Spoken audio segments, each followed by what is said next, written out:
हिंदू धर्म में अनेकानेक अस्त्र शस्त्र प्रसिद्ध हैं। सभी अस्त्र शस्त्रों में जो सबसे अधिक उपयोग किया जाता था वो था धनुष और बाण। हमारे ग्रंथों में ऐसे कई दिव्य धनुषों का वर्णन है जो समय समय पर अलग अलग योद्धाओं के पास था। इनमें से कुछ के बारे में तो आपने भी सुना होगा। चलिए इसके विषय में संक्षेप में जानते हैं।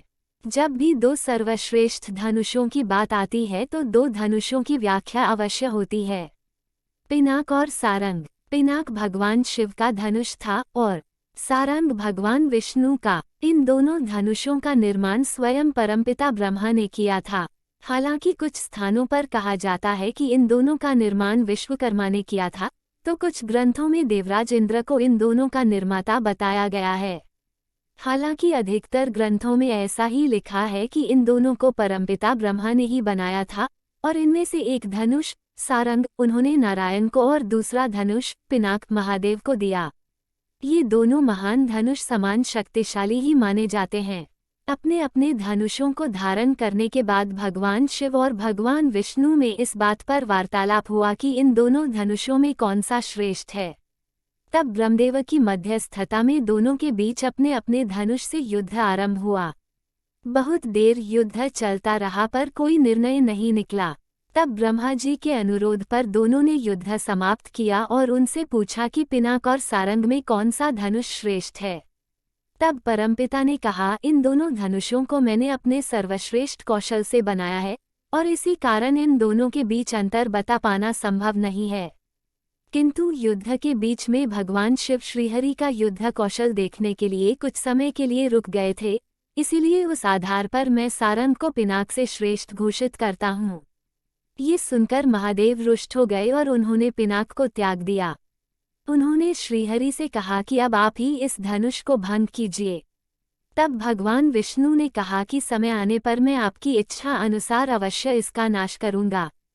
तब महादेव की आज्ञा से वो धनुष पहले इंद्र ने लिया और बाद में उसे जनक के पूर्वज देवरात को दे दिया। आगे चलकर महादेव के वचन के अनुसार श्रीराम ने माता सीता के स्वयंवर में धनुष भंग किया। यही वो धनुष था जिससे महादेव ने त्रिपुरासुर संहार किया था। द्वापर युग में भगवान विष्णु ने कृष्ण अवतार के समय भी अपना सारंग धनुष ही धारण किया था।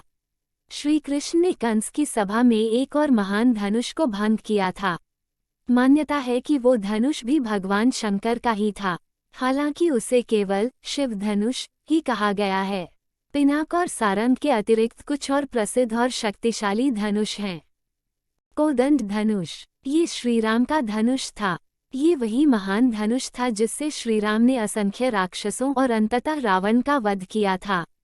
इसके निर्माण का बहुत अधिक वर्णन नहीं मिलता, किंतु कुछ स्थानों पर कहा जाता है कि ये धनुष श्रीराम को महर्षि विश्वामित्र से प्राप्त हुआ था। द्वापर युग में ये धनुष श्री कृष्ण के पुत्र प्रद्युम्न को मिला। गांडीव धनुष, गांडीव धनुष का निर्माण स्वयं परमपिता ब्रह्मा ने किया था।